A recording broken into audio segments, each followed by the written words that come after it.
bhavatu sahanau bhunaktu sah viryam karavavahai tejasvinavadhitamastu ma vidvishavahai.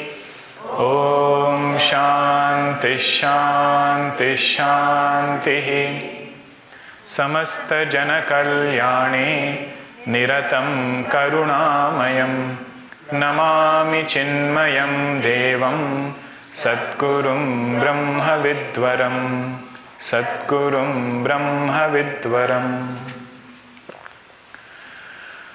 31st verse. Together we will chant.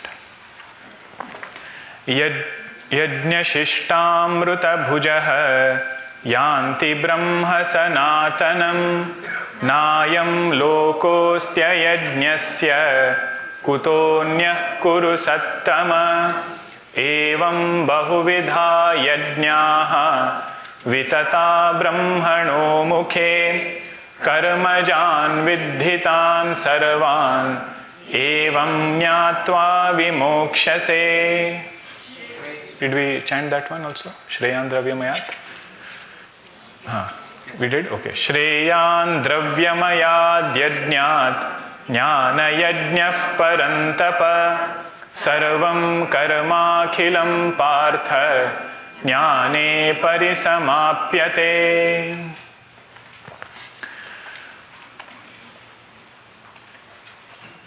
Whenever we seek for happiness in life, sometimes the solution to get that happiness is very, very simple.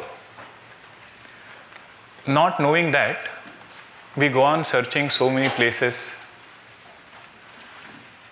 in a quest that is never ending, and sometimes we don't get what we really want. In this whole portion of Yajna Prakaranam, still something with the sound is trying. This whole portion of Yajna,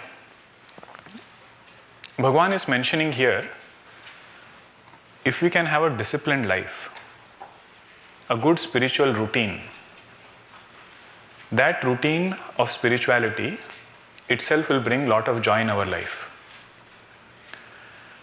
Again, he emphasizes this point in 6th chapter. What does he say there? Yuktahara viharasya. The one who is very moderate in eating, food-wise, but all other inputs. Very moderate in exercise, vihara.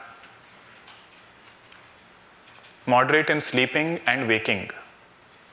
Yukta swapnasya, avabodhasya. And in all other cheshta, all other actions, the one who is moderate. What does this moderate lifestyle bring to him? Yogo bhavati dukkhaha. That kind of yoga removes lot of sorrow from his life. Means imagine, it's such a simple looking sadhana. Bhagavan says just be moderate in eating, moderate in exercise and activities, moderate in sleeping and waking. If you are able to accomplish this, he says the result is going to be removal of sorrow from our life. Yogo bhavati dukkhaha. Now, how to have this moderate lifestyle? How to have alertness in each and every facet of life? That is elaborated in this 13 different types of yajna. Bhagavan pointed out, doing puja is one yajna. Meditating is one yajna. Observing the breath is one form of yajna. Then he said, giving dhanam, dravya yajna, tapo yajna, doing some kind of austerity. Doing Veda Parayanam is one yajna. Knowing the meaning of what we are chanting is also one yajna. He says, pick anyone, it will bring about transformative result in our life. We have heard that result of karma comes for certain. Correct? Karma phala once karma has been done, karma phala has to come.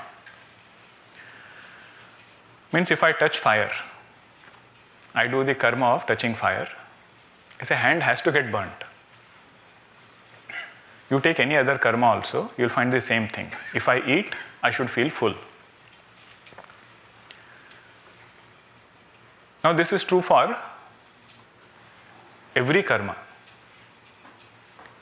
Even if it is karma related to sadhana, what Bhagavan is telling here is, if you do this yajnas well,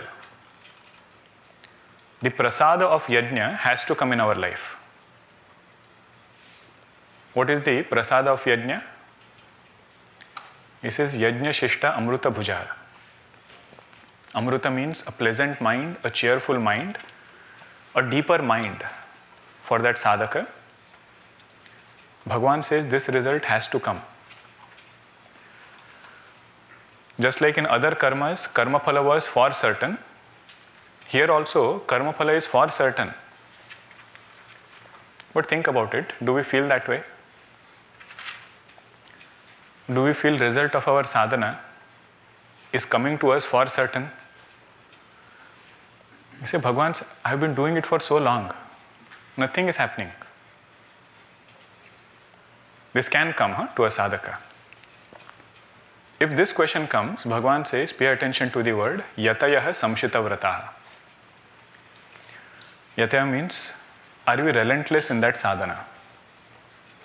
Or did you let go of it if it fell apart 2 days, 3 days, and that whole thing was wiped off? And samshita vrataha. Are we striving for perfection in that sadhana? Up you can sit. You don't have to stand for the whole duration. You can come in front also if you want a chair. Maybe next time we can start filling from the front. That if somebody comes late, they can take the back seat. Yatayaha samshita vrataha. If these two qualities we pay attention to, Bhagavan says that person has to become yajna shishta amruta bhujaha. Previous words we had seen, right? Results of karma are very quick in this world. Kshipram himanushe loke siddhir bhavati karmaja. Now the good news is, even with sadhana, this particular fact applies. Means at least for 1 month, 2 months, 3 months, whatever the duration is, if one can take any vratam and hold on to it sincerely, Bhagavan says that karma or that sadhana is powerful enough to show results right away. That is why they have this anushtanam, right? They say during Shravan Mas, do this Parayanam. Marga Shirsha also many people do. Why do you think it is only for a duration? For that duration, if I can commit to that sadhana will have sufficient power to show its impact. So much so that this sadhaka will be inspired to continue even after. That is the whole idea behind this yajna. Then Bhagavan said, all these yajnas I have mentioned, it is not my own imagination, or I am not telling out of my own will. These have been mentioned in Vedas. Pramana, the valid means of knowledge for all the yajnas that I elaborated. 13 yajnas elaborated. This is the authentic source, is the Veda. Evam bahuvidha yajnaha vitata brahmano mukhe. 32nd verse. That is where Bhagavan elaborated on the pramana, valid means of knowledge. Karmajan vidditan sarvan evam nyatva vimokshase. This is where he said, although you have done all these karmas, you have done all these yajnas, having known that these yajnas are born from karma, having known that, you will be liberated. Means, how did you understand this? Only the person who has controlled his sense organs, controlled his mind, will be able to appreciate that I am different from this mind. controller and controlled, they are two different things. This point will not appeal to somebody whose mind is very turbulent. Because mind is the boss most of the times. Intellect has all the knowledge. It has everything in the right place. Convictions are there, it has done Shravanam. But when it comes to taking a decision or acting in the world, mind takes over. Yajna is to take the control from that mind and give it to our intellect. Every yajna is like that. Naturally, this mind will not want to observe the breath. Mind will not want to do niyata ahara. Moderation in eating, mind doesn't want to do. Intellect wants. So taking that control from the mind, giving it to the intellect, that is this part of yajna. Bhagavan says only the one who has done that will come to a point and own up this knowledge that I am the actionless self. Whatever karma is happening, that is in the realm of conditioning, that is not who I am. Karmajan vidhitan sarvan evam jnatva vimokshase. Moksha is not result of sadhana. Knowledge of the truth is not result of sadhana. Are you all surprised?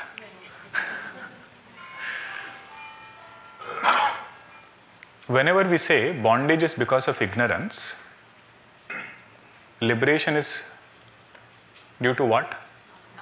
Knowledge. Knowledge is knowing a thing as it is. There is no action involved in knowledge. If I tell you this color is yellow, now this is what? Is it knowledge or action? Knowledge. You are using your eyes and you are just knowing this color to be yellow. Now you say, I have not understood this to be yellow. I will go around the playground, do 5 rounds and come back. Then I will understand this color to be yellow. You say, what are you talking? If ignorance is your problem, use the right means of knowledge and get the knowledge. What will action do? Action will prepare me for listening to this knowledge. Action will prepare me to listen to this knowledge. That is all is the part of sadhana. Both things we should have clarity. What is the importance of sadhana? And how that sadhana by itself cannot take us to the absolute truth. In Vedanta, what do we call as bondage? You have seen Gurudev's BMI chart, right? What is at the top? Om. Then is Vasana. BMI, PFT, OET. Thinking myself to be Vasana and below, either body, mind, intellect, either this perceiver of this world, feeler of emotions. Taking ourselves to be anything below that Vasana, that is bondage. Liberation is to know I have nothing to do with Vasanas and anything down. I am that Om, I am that Shuddha Chaitanya. Now this knowledge will not come through an action. This knowledge will not come through an action. All actions of Karma Yoga and Sadhana is so that we can appreciate the truth in this way. All of Karma Yoga is to come to this point that we can really appreciate the nature of bondage. Then only we can seek liberation in the right perspective. That is why it is said, none of these karmas by themselves, they can take us to liberation. You all have seen Japamala, right? Do you know there is a Meru bead on top? Why do they keep that Meru bead? Somebody said because it doesn't become mechanical. You keep repeating the Japamala, we don't know how many rounds have gone by. So at least if you have one round, you wake up and you turn it around, other direction, and you start. Puja Swamiji, Swami Swarupananji, when Swamiji was teaching us Upadesha Sara, Swamiji mentioned, this Meru is a reminder of this particular verse. Karmajan vidhitan sarvan evam jnatva vimokshase. Means that karma of japa by itself will not reveal knowledge. That japa will bring a pure mind. With that pure mind, I have to study Vedanta. That is the symbolism even of that Meru bead. So here Bhagavan is saying, appreciate the importance of both. If you only focus on knowledge part, and we are falling short on sadhana part. You remember that bird, right? One wing very strong. Panchakosha viveka, avasthatraya viveka, atma anatma viveka, drishti srushti vada. All different vada. But when it comes to seeing the result of this knowledge, that sadhaka himself feels hollow inside. He says, I am saying all these things, but my life is not in line with those results. He said, then strengthen the other side, the sadhana side. But if somebody only gets stuck with sadhana side, and he says, that alone is the absolute goal, same Shastra comes and says, Karmajan vidhitan sarvan. Meaning, unless you know these are karmas and they have the limitations of karma, there is no moksha for you. There is no moksha. Now, limitations of karma are several. Okay? But remember, these are being spoken of even for sadhana related karmas. One limitation is, no matter what we do, the result of that karma is temporary. You meditated in the morning, by evening that mind which had become calm, the effect of that meditation will go down. That is why they say Trikala Sandhya. Once is not enough. Means at different times of the day, we need reminders. This is a sadhaka who wants to go beyond that also. Not that he will drop any of these things, his prayers will still continue. But he says, Bhagavan, is there something which is beyond this limitation of karma? That is this particular point. Karmajan vidhitan sarvan evam jnatva vimokshase. Understand this karma to be limited in several ways. Even if you get a life-saving drug, it is at the right expiry date. Right? The life-saving drug also has expiry date also. You see, all karmas are like this. The effect of this karma is short-lived. It cannot give any permanent result. Continuously keep working, keep working, keep working. At some point, sadhaka says, I want something even beyond this. This is the question of Nachiketa. In Kathopanishad, he says, I want something which is beyond adharma. But he says, I want something which is beyond dharma also. Anyatra dharmat, anyatra adharmat. Means that which is not having limitations of karma. That he is seeking. Next verse, 33rd verse. We didn't see this verse elaborately, so let us chant it. Shreyan dravyamayad yajnat Jnana Yajna parantapa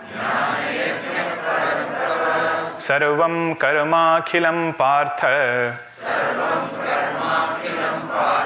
Jnane parisamapyate Shreyan dravyamayad yajnat Jnana Yajna parantapa Sarvam karmakhilam partha Jnane parisamapyate.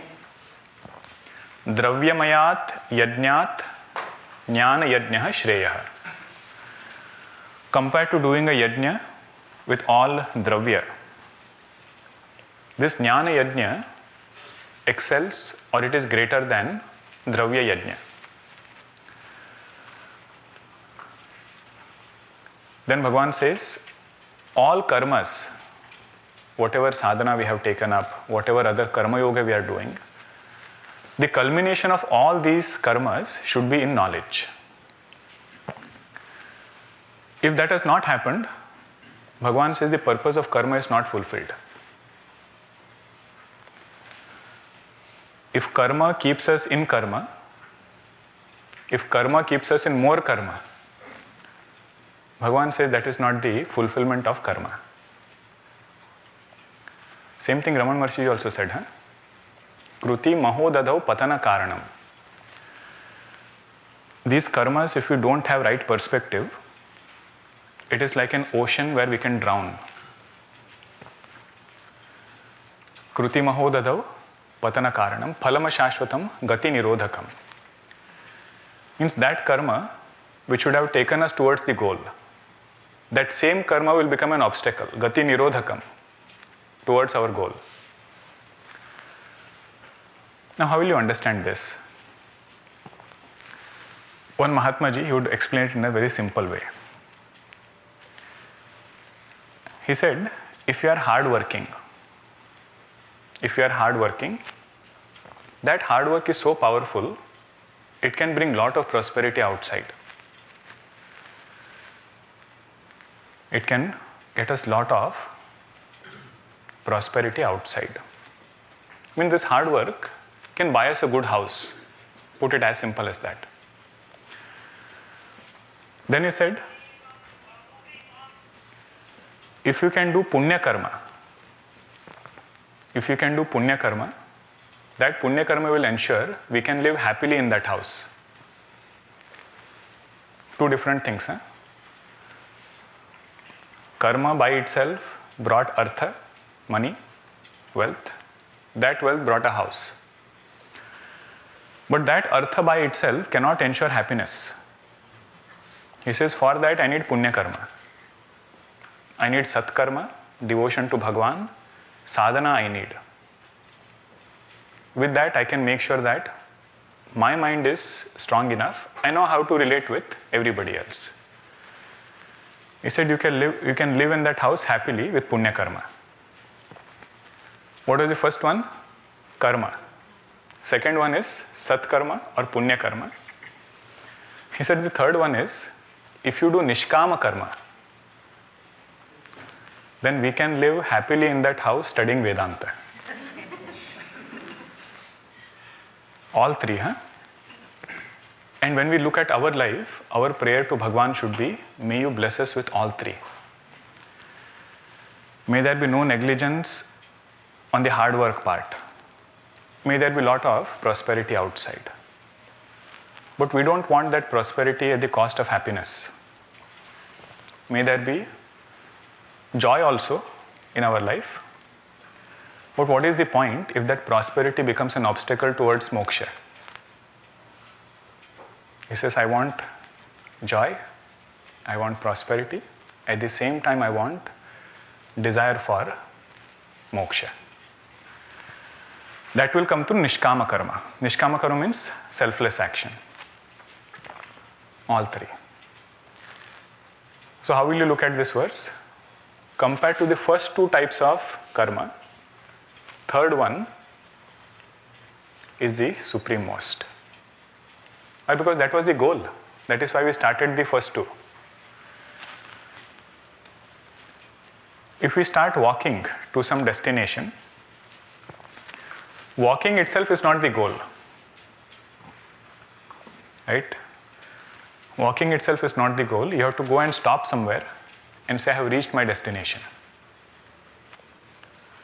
Like this, Bhagavan says, we have started walking in our life. So many projects we took, starting from going to college, getting a job, taking care of family. At some point, this thought should come, where is this journey going to end? Journey of body, that is different. Huh? In Bhaj Govindam, we had seen that point, right? Deha Yatra has 6 stations. Asti, Jayate, Vardate, Viparinamate, Apakshiyate, Vinashyate. This journey, nobody has a choice. Whoever started from first station has to end on the last station. You cannot get down in between. But Jiva Yatra, journey of all of us as a sadhaka, it has started in karma. Bhagavan says it should not end in karma. It should end in this knowledge of our own nature as pure consciousness. Shreyan Dravyamayad Yajnat Jnana Yajna Parantapa.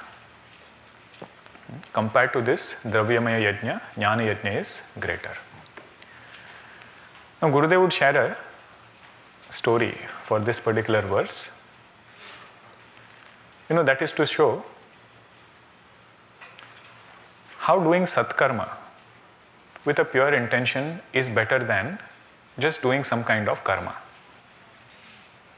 To elaborate this point is the story. Whatever we saw about the verse, that you can keep aside. Don't mix it up with that verse. Whatever meaning we saw so far.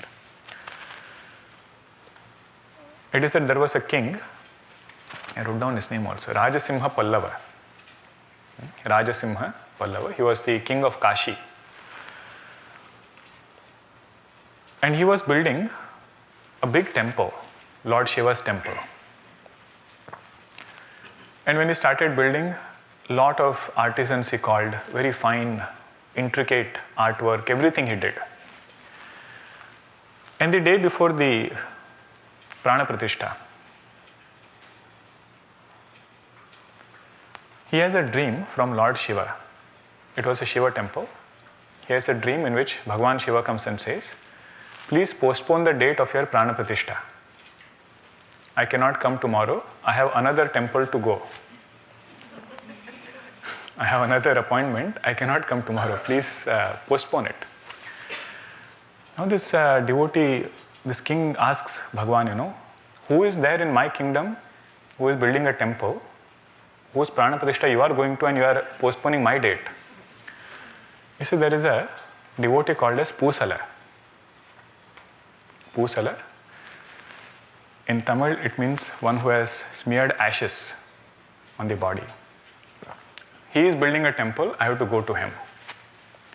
Now this king wakes up and sends all his people. He says, find out that devotee by the name Pusala who is building this temple. How come Bhagavan is going to his Prana Pratishtha, cancelling my appointment? They search everywhere, they don't find this person called as Pusala. Then finally one soldier comes and says, there is one person sitting in meditation with vibhuti and everything. And people say his name is Pusala. Means others have kept his name because of his vibhuti. So he goes and calls this king. The king goes and calls this devotee, Pusala. And Pusala is in tears. He says, I was doing Manasa Puja of Lord Shiva. Means in my mind I had built a temple, Ratnai Kalpita Masanam Himajalaihi. With that I was building and Prana Pratishtha was supposed to be done. But Bhagavan is so compassionate, he is willing to come even for this Prana Pratishtha. It is said that king falls at his feet and he later becomes a Nayanar. Pusala Nayanar, one of the incarnations you call, or divine souls who are there. And even today there is a temple called as Hrudayalishwara temple. Hrudayalishwara, it is on the same sadhaka. So Gurudev would tell this story to indicate, compared to Dravya Yajna, doing that Dravya Yajna with bhavana is more powerful. One meaning we saw earlier, means compared to Dravya Yajna, Jnana Yajna is more greater. This is the second interpretation. Means compared to doing something mechanically, doing it with bhava is much more powerful. Shreyan Dravyamayad Yajnat Jnana Yajna Parantapa. Sarvam Karmakhilam Partha. All the karmas, they should bring us a pure mind and we should not stagnate at any point. It should take us to the next step and finally culminate in knowledge of our own blissful self.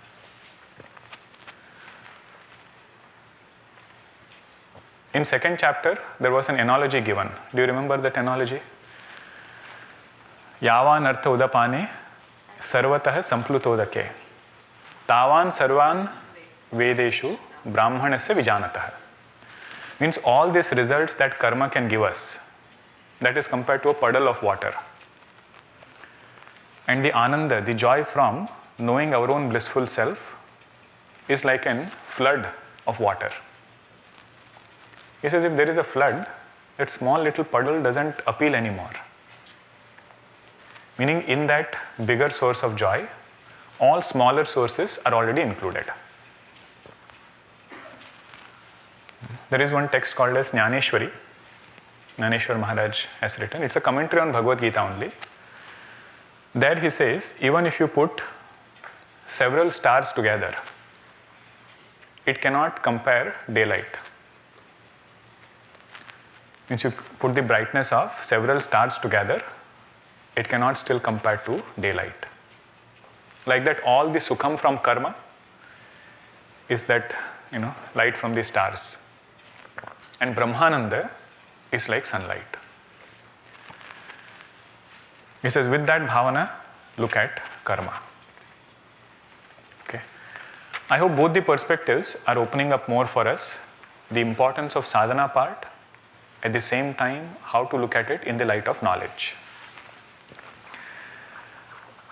Now Bhagavan says, this knowledge which is there, how should one gain it? That knowledge in which all these karmas culminate, which is the supreme most knowledge. What is the means to gain this knowledge?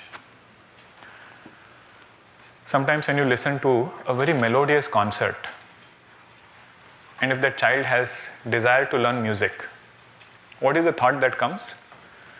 Or parents put that thought inside. Do you want to become like them? You'll have to study hard. You'll have to practice for 12 years. Then you can become like them. So like this, if a sadhaka is interested in Brahmajnanam, what is the path? How can I also get this knowledge? So our life becomes transformed. That path is indicated in the next verse. Tadvidhi pranipatena pariprashnena sevaya upadekshanti te jnanam jnaninas tattvadarshinaha dhipranipatena pariprashnena sevaya upadekshanti te jnanam jnaninas tattvadarshinaha. This verse goes with 39th verse. So both we have to see together. Shraddhavan labhate jnanam tatparas sanyatendriyah jnanam labdhva param shantim achirenadhigacchati Shraddhavan labhate jnanam tatparas sanyatendriyah jnanam labdhva param shantim achirenadhigacchati. Tatvidhi. Tatvidhi means jnanasya sadhanam vidhi. Know the means of that knowledge. First means, now all these three are indicators of external preparation. For gaining this knowledge, what is the external preparation needed? That is indicated in this verse. 39th verse is internal preparation. 34th verse is external preparation. 39th is internal. If somebody has desire for knowledge, I said that desire is not authentic, it is not deep enough, if it doesn't take us to a teacher who can teach us that knowledge. If I want to learn music, for a long time I've been telling, I think I have to start learning, So 5 years later, you meet that person. You ask, did you start learning? No, I'm thinking about it. The desire was not powerful enough to take that person to really start acting upon that goal.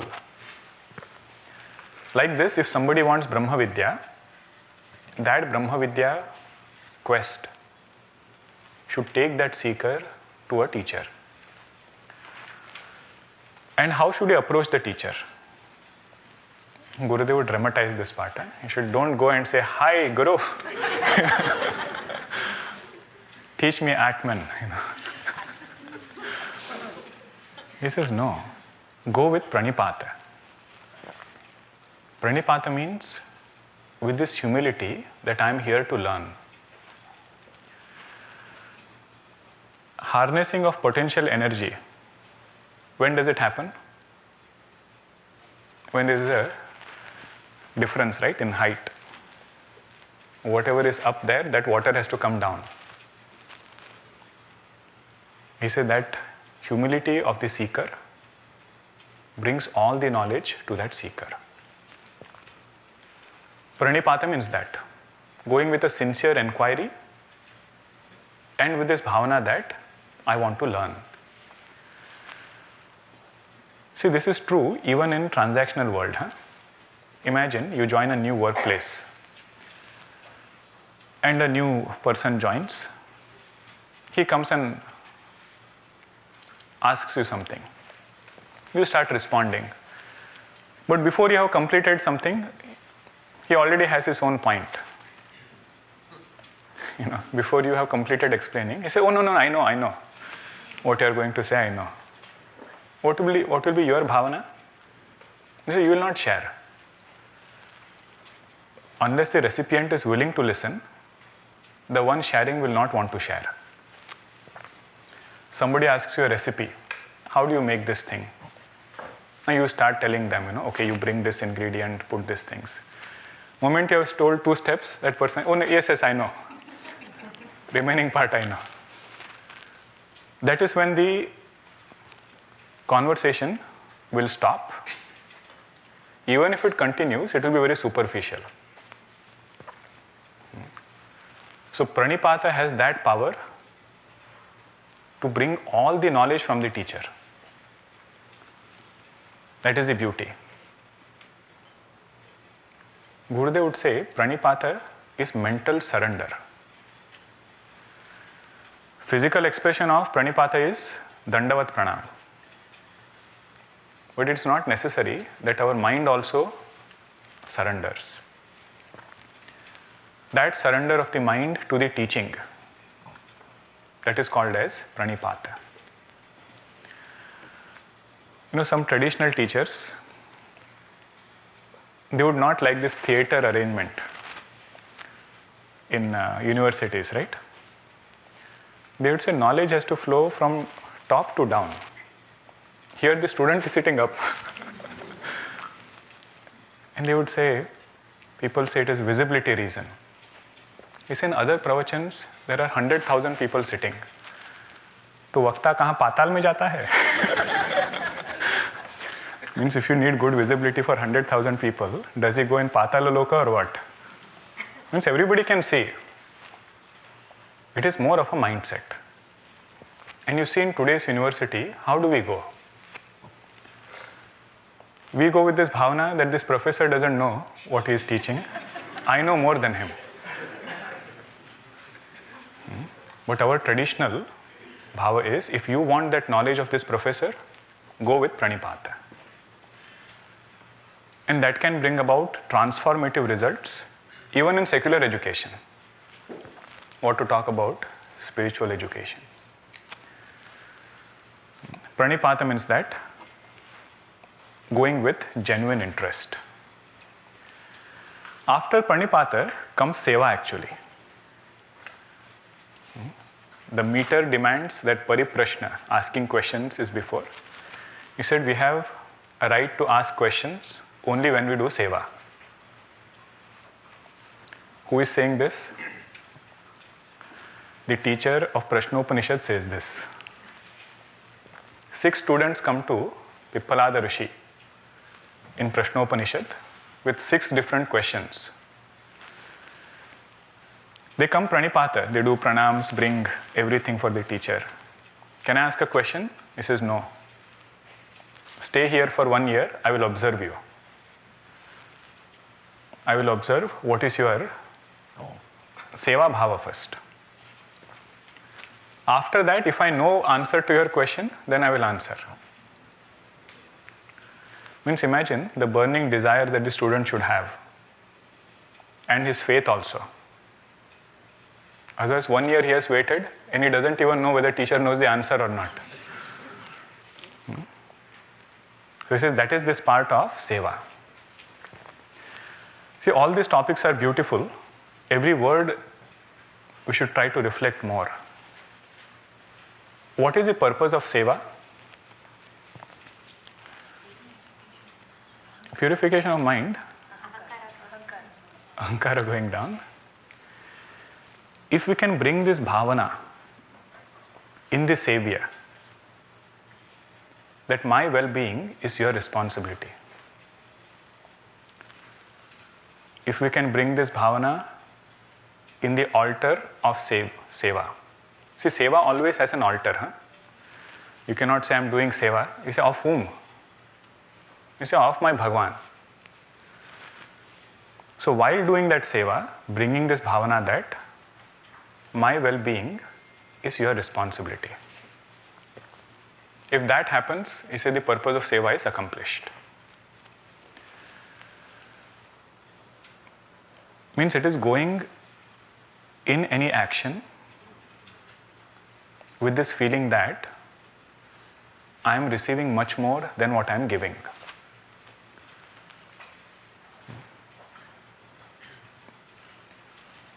In Gurudev's life, there are so many anecdotes, where devotees share.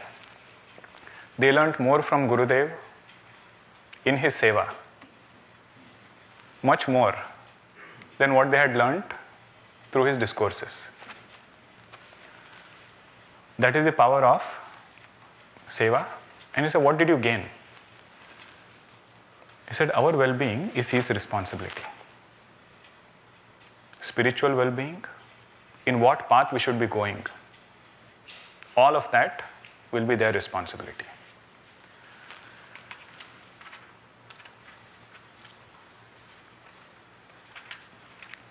And seva also, there are different types of sevas. Right? One is that seva which is very visible. And another is that seva which is invisible. And with Gurudev, same thing would happen. Right? Many seva tasks would be right in front. And many would be in the background.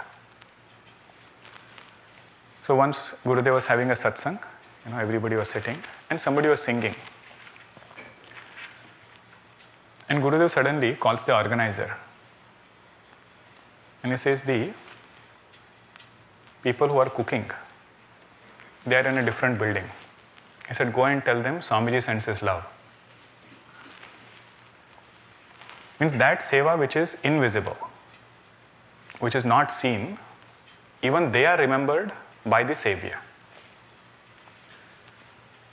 If that bhavana is created, it says purpose of seva is accomplished. What is the main bhavana? Bhagwan, I am offering this seva. But through this seva, please make sure that my well-being you take care of. See, ahankara going down, it's a technical way to look at it. How does that ahankara going down express? It expresses in this way. Right? Means through that seva, actually I am receiving more than what I am giving. Okay? First one was pranipata. Then is seva. After seva comes pariprashna. Means when seva is done, that is when this sadhaka will get some deeper questions in life. They are sequential, huh? If questions about deeper aspects are not coming, that means I have to work on the previous aspects more and more. Either my pranipata is not there, or my seva is not in the right direction. Pranipata and seva are done. Bhagavan says the third one is natural. Pariprashna means deeper questions about life, seeking something beyond than immediate things. What is the root of prashna? Where does a question come from? Where does a question originate from? Question originates from mananam. Question originates from critical thinking. Put it other way also. If question is not originating, means I have to work on critical thinking. And our Shastras are very deep. Huh? If we start studying Shastras sincerely, either he has to be a Siddha Mahatma to say that everything is clear, I have no questions. Or we are lacking in our mananam. And this part, Gurudev elaborates. He says, people come to me and I ask them, why have you come? Nothing, Gurudev. We just came to see you. And they come and sit.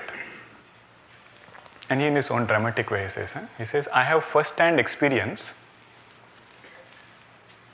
of how that turtle feels in the zoo.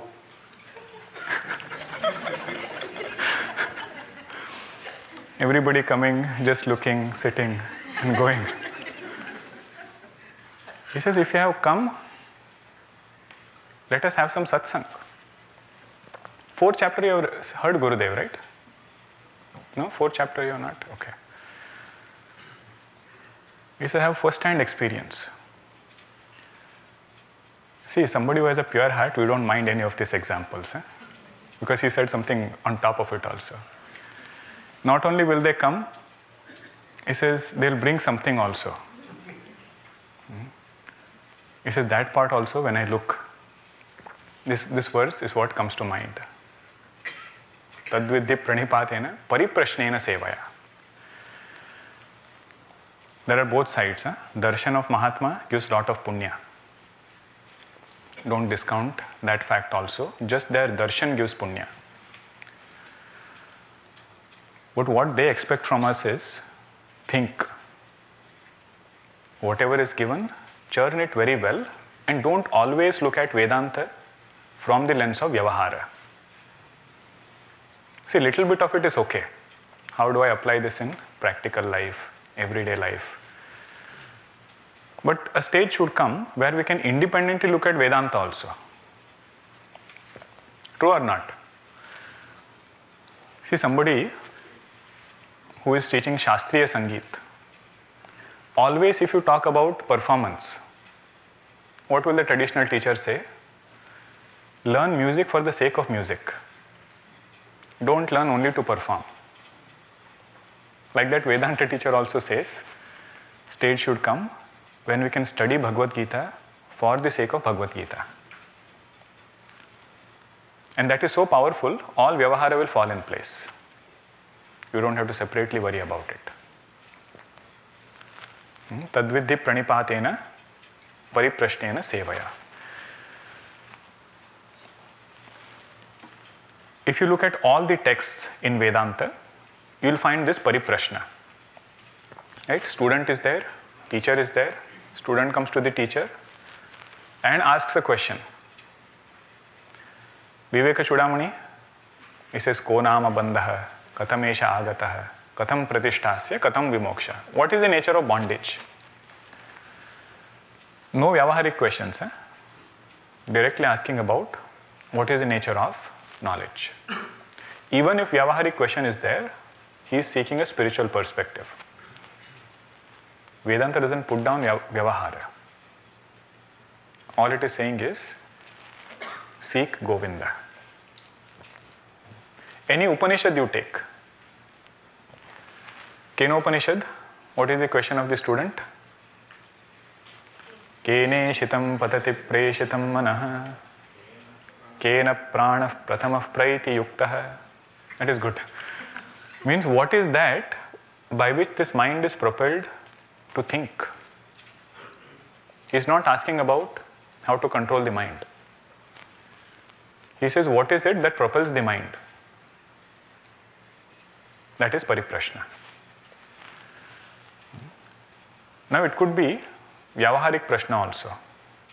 Like Arjuna asked, transactional question, right? Should I fight or should I not fight? That is also okay. But Bhagavan did not give warfare techniques to Arjuna. Did you notice that? He did not say which formation you should use on which day. That is also an elaborate topic. He said, no, your question is vyavaharik, your question is transactional, your solution should be spiritual. With that bhavana, you can face this situation. 3 sadhanas are given. For what? For gaining this knowledge. First one is approaching the teacher with humility, with the spirit of learning. Second is seva, tuning with the teacher. And the third one is having questions. Having questions, other side is doing mananam, reflecting upon what is taught and then having deeper questions about it. And we know that answers make sense only if the question is our question.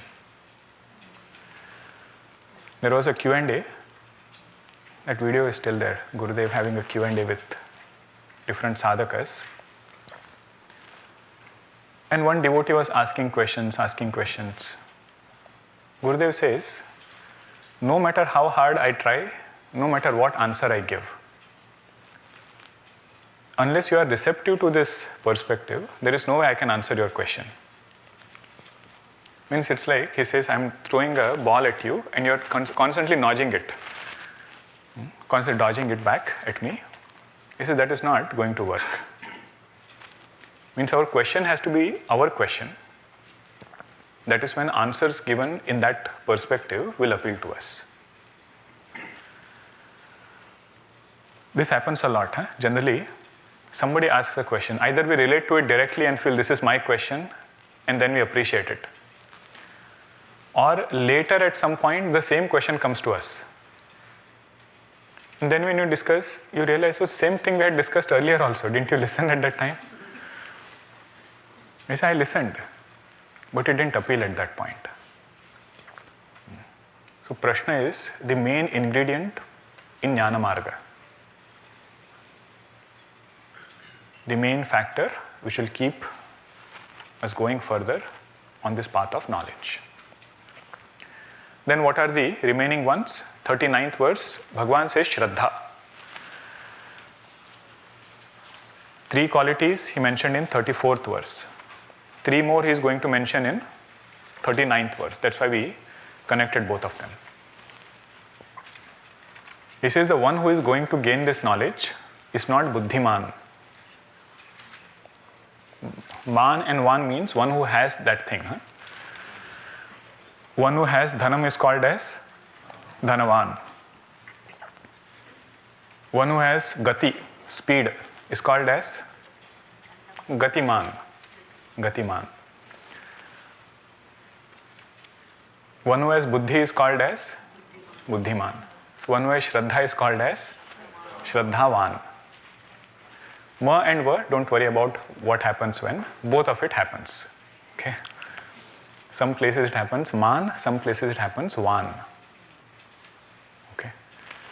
Last time when I shared this, one of them shared, if one who has buddhi is called as buddhiman, one who has dhanam is called as dhanavan, what is the one who has a car called as? Caravan. Shraddha is an elaborate topic. Elaborate topic. Something which will open up many things for us, not only in spiritual life, but also in our everyday life. First thing we should reflect is, what is Shraddha? Sometimes people feel Shraddha is for those people who are weak. This is a common thought which is there. And this person cannot think logically. That is why he takes shelter of faith. Who are you? He says, I'm a logical person. I don't believe in this Shraddha and faith and everything. Our Upanishads say, Shraddha is a wealth. If somebody has it, they are blessed. Shraddha vitto bhutva. Vitta means wealth. He says Shraddha is inner wealth. The word Shraddha, it is made from the etymology Sat dhatte.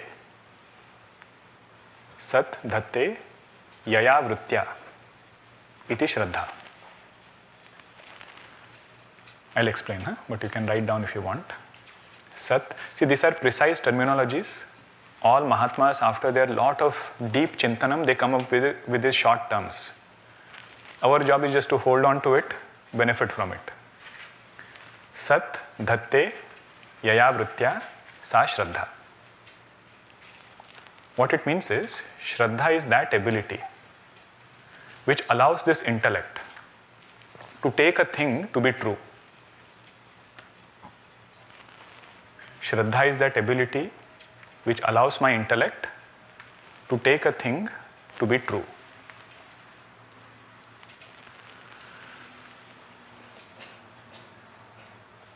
Now there are several decisions we want to make, right? Take a simple example. Let us say I want to buy a car. Now you ask several people. But we will not take everybody's advice in the same way. If you know some person is a salesperson, you ask him about car review. He will tell you, this is the best car for you. There is nothing in the market which is better than this particular model. And you have another well-wisher who already has that car. He is your friend, he is giving some advice. In whose words will you have more faith? Well-wisher or your friend's words? That is what is said, I have Shraddha in that person's words. Means my intellect is accepting whatever he is saying to be true. That ability of the intellect to accept a thing to be true, that is called as Shraddha. And if I say, for every single thing, I cannot have this faith in anybody, means intellect doesn't accept anybody's advice to be true. And that person is very poor in his inner wealth. Shraddha was wealth. If that wealth is lacking inside, that is not what a sadhaka wants. When Ashwatthama was killed, Drona could have asked anybody. He says, I have Shraddha in Yudhishthira's words. If he has said something, it has to be true. All examples you take in the right context. Don't go into why did Yudhishthira say that. That's a different discussion. Point is to appreciate what is this Shraddha. Means time and again, our mind interacts with several people. But whatever everybody says doesn't make the same impact. Few people, if they have said something, it could be a simple thing. Put some heater in your backyard. Well-wisher, he has given an advice. He says, if he has said, I will put. What made us listen to their words so carefully? He said, we have Shraddha in their words. Intellect accepts whatever they are seeing, whatever they are saying to be true. That is the Shraddha. Same Shraddha we have to apply in Shastra also. It's an elaborate topic. More you will see in the next session. Okay, Shraddhavan labate jnanam. Shraddha word we just started. Om Purnamadah Purnamidam Purnat Purnamudachyate Purnasya Purnamadaya Purnameva Vashishyate. Om Shanti Shanti Shanti. Harihi Om Shri Gurubhyo Namaha. Harihi Om.